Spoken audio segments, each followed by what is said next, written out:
Hey everyone, what's up? It's Lauren Carr with Just Veganin, where in each episode we try to look at a different aspect of the vegan lifestyle. And I'm not sure about you guys and where you're joining in from and watching from, but here in the UK, it has been an extremely hot summer. I mean, we just had a heat wave and it reached like 40 degrees Celsius, which is way hot for this country. So I wanted to do an episode on how to keep your dogs cool during the summertime because we want to make sure our fur babies stay nice and safe. And hey, if you're new to the channel, please make sure you subscribe because believe me, you do not want to be missing out on these hot times.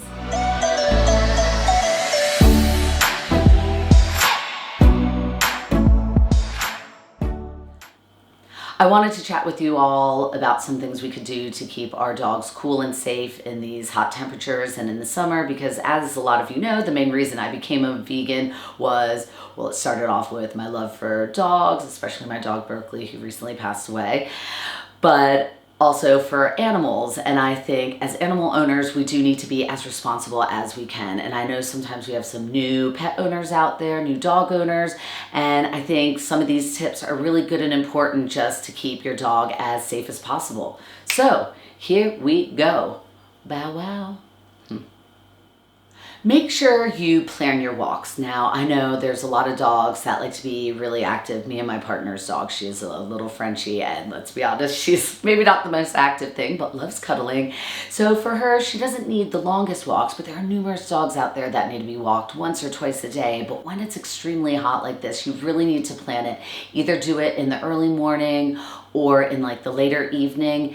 And really, I mean, if they have to go out during the day to go to the bathroom, because I'm sure a lot of them do, it's like let them go to the bathroom and bring them back in, because even though dogs do need exercise during extreme heat, all of this could be potentially fatal to them. We don't want them getting heat stroke. So really, like I said, plan those walks. And even if you have a hyperactive dog, you know what, it might just be one of those times or weeks where it's like they just don't get as much exercise because over-exercising them in the heat, not a good thing.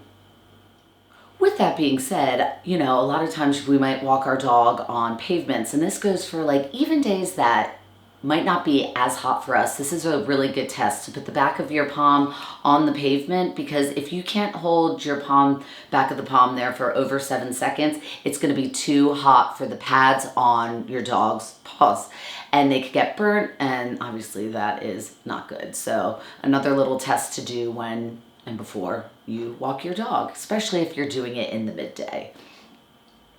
Hey everyone, little Bree wanted to pop in and of course say hi as we were giving some tips on how to keep dogs cool during the summertime. As I was mentioning earlier, it is good to, of course, plan your walks. And, you know, if you do have a really active dog, the thing is, when it's really hot out, dogs do kind of slow down a bit because it is so warm. But I understand, of course, exercise is really important. And if you have a high energy dog, you do need to keep them occupied. So things to do: maybe if you can't take your dog for a long walk, maybe bring them inside where it's cooler. Hopefully you have air conditioning or a fan. You could work on some like basic tricks with them, or, you know, review some basic tricks that they might learn. You could play with them inside. Also, there's a lot of enrichment toys for dogs. So you could get toy puzzles. You could maybe like freeze some of their food and put them in some of those dog puzzles for them. So at least it keeps their minds active, even if they can't be as physically active as they'd normally like to be. But it just gives them a way to kind of stay occupied and burn off some energy. I mean, as you could see, this one is about to fall asleep. I think she just burned off a lot of energy just hanging out with you guys. Like I said, every dog's its own individual. Some have more energy and some might have a little bit less. Regular grooming and clipping will keep your dog's coat nice and clean and free from knots, and also, especially with longer haired dogs, keeping it nice and trim will definitely help them stay a lot cooler in the summertime. And you want to keep them cool with some cool water or some cool towels that you could put on their head, their paws, maybe around their neck, just to, of course, keep them nice and cool. All right, Now, in the summer, do not leave your dogs in cars. And I say this because I have just heard some news from a few different festivals where maybe someone left their dog in a car or even in a tent, and unfortunately their dog passed away. So I know for anyone going to festivals, make sure if you're going to bring your dog that you're able to keep them with you at all times, because that is of course going to be the best way to know how they're doing. Now, main thing, like I kind of said before, don't leave your dogs in cars, because at 40 degrees Celsius, your dog can no longer regulate their own body temperature. Now in your car, a half an hour on a mild day, let's say 23 degrees Celsius, after a half an hour, the temperature inside your car reaches 43 degrees Celsius. When it's 32 degrees outside, it only takes 10 minutes for your car to reach 43 degrees Celsius. Now, if it's 35 degrees Celsius outside, it takes 30 minutes for your car to reach 54 degrees Celsius. So obviously, if you've left your dog in a car that long, I mean, this is extremely hot for them. I recently read that dogs can get heat stroke within 30 minutes and death can occur within 1 hour of that. All right, so I mentioned heat stroke, but I want to give you what some of the signs are for, because heat stroke is caused when a dog can't reduce their body temperature. And as I mentioned, it can be fatal. Now, it could be fatal obviously in extremely hot temperatures, but even in warm ones as well. So I just wanted to give you a few things to look out for. Signs of heat stroke include heavy panting, lethargy, confusion or loss of coordination, drooling or foaming at the mouth, vomiting or diarrhea, shaking or weakness, and seizures. Obviously, hopefully the next one goes without saying. If you do feel like your dog is suffering from heat stroke, get it to the vet ASAP. But, I do understand sometimes the vet isn't as near as we want. So I wanted to give you guys a few things to do to make sure that we could try to keep your dog safe until you could get it to the vet. Move the dog to a cool, shaded area. Keep them calm and still. Put them on top of a cool wet towel or a cooling mat. Obviously you want it to be cool. You don't want anything to be freezing, because that extreme of temperature is going to shock them. So just think you want it cool, not frozen, like from a freezer. Pour water over the dog's feet, ears, and head. And like I mentioned before, never use ice at this point, because this could cause a lot of shock for an already overheated dog. Gradually start pouring cool water over their body, but start doing it slowly, because you don't want them to start shivering because of this. And basically everything above you want to just kind of keep doing until you could get them to your vet. This one should go without saying, but make sure you always have water for them. We kind of bring this for our dog Bree.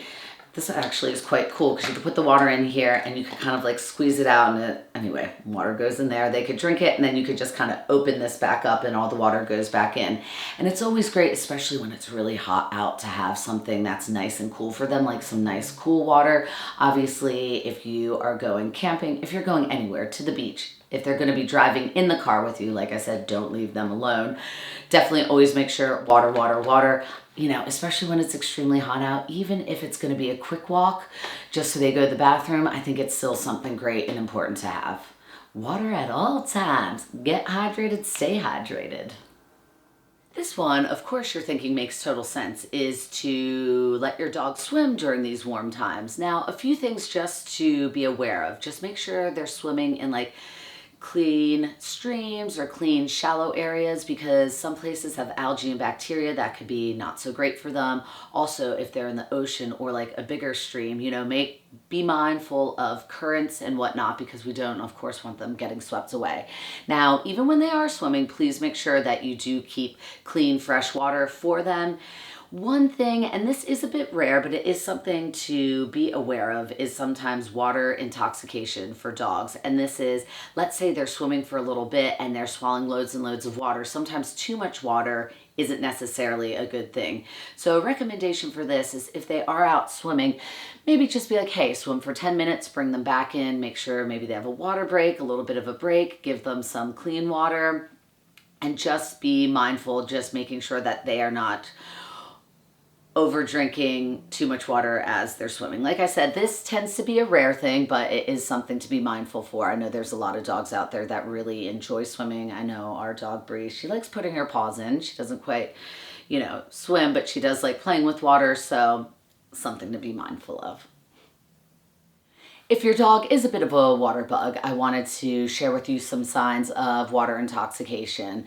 Now, as always, when they're out there, always keep an eye, and if you do see them swallowing a lot of water, definitely get them out, give pee break. But here are a few signs to look out for, and they would be pale gums, tiredness, vomiting, loss of coordination, and bloating.